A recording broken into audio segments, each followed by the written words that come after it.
The goal of this tutorial in 3 chapters is to provide useful information on how to read maxon motor specification sheets in the maxon catalog.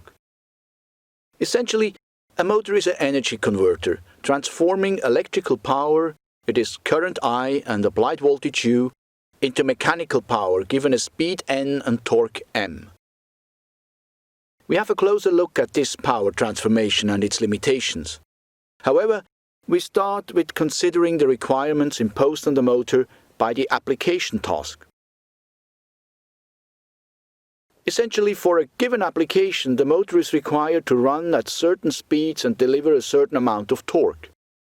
In our standard diagram with motor speed as a function of torque, this can be represented as points of operation. For example, a constant operation at a given torque and speed. There might be an operation point at higher speed but at lower torque, or maintaining a position against some external force at zero speed, or accelerating a mass inertia, which usually needs the highest torque. In the first chapter we treat the motor speed and torque limitation. It's about finding the right motor type and size to cover all the operation points. We start with looking at motor speed. We need a motor with a speed limit that is high enough to cover all operating points. The maximum permissible speed corresponds to the upper limit of the operating range diagram.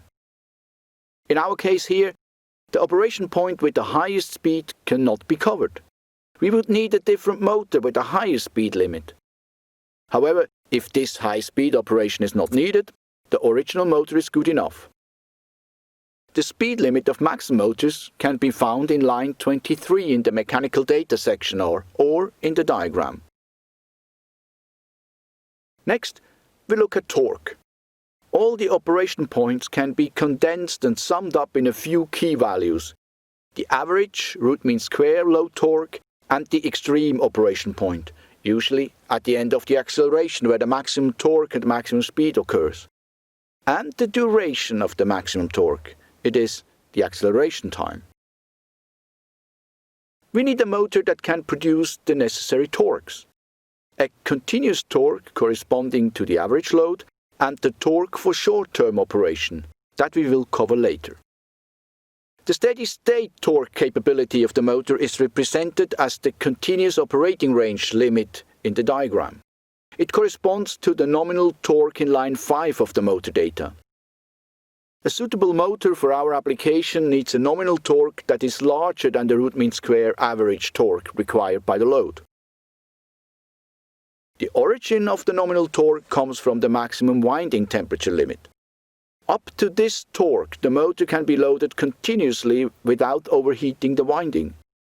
Higher torques are possible, but only for a limited amount of time. At the nominal torque, the maximum winding temperature is reached under standard conditions. If heat dissipation is better than standard, the continuous operating range extends towards higher torque values. This can be achieved, for example, by mounting the motor on a large heat-dissipating structure, for instance a metallic frame or a cooling fin. Heat dissipation is also improved at low ambient temperature or by forced airflow.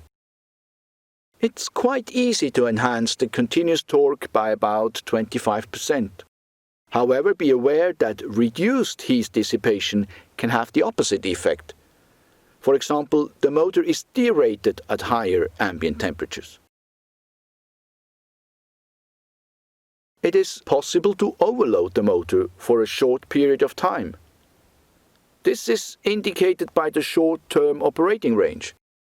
In reality, it expands to higher torque levels than shown by the white area in the standard diagram. How long an overload situation may last depends on the amount of torque and the motor type. Essentially, the limitation comes from the winding temperature, more precisely, how fast the winding heats up. The natural time scale is, therefore, the thermal time constant of the winding. It can be found in line 19 of the motor specification.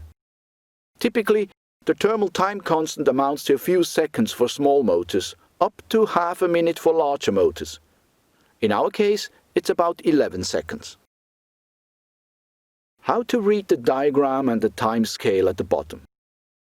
At torques up to about twice the nominal torque, the overload can be quite long, 20 seconds for small motors, up to several minutes for larger motors. At an overload of 3 times the nominal torque, the duration, however, is already shorter than this thermal time constant. The load torque of the indicated operation point is about 2.5 times the nominal torque. As a rule, the maximum duration amounts to about just this thermal time constant. How does current come into play? In reality, it's the motor current and not the torque that heats up the winding. However, torque and current are related, the relation being very simple. There is a strict proportionality between the two, with the torque constant Km as the proportionality factor. For a given motor, current and torque are equivalent. So instead of a torque axis, we could have drawn a current axis. Accordingly, the current at the origin of the nominal torque is called nominal current, In, and can be found in line 6 of the motor data. The torque constant is given in line 12.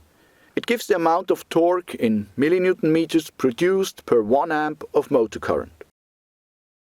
Power supply and/or controller typically impose continuous and maximum current limitations. Since current equals torque, this results in torque limitations. As a consequence, the continuous and short-term operating ranges might be restricted.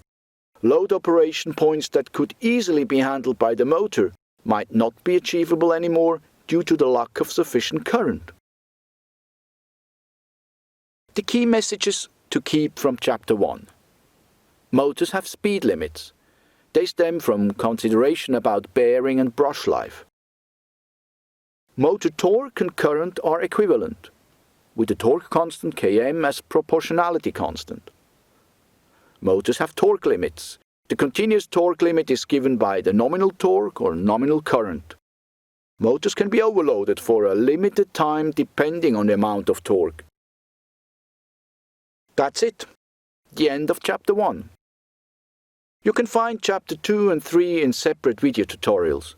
They explain motor behavior and the properties of the winding series.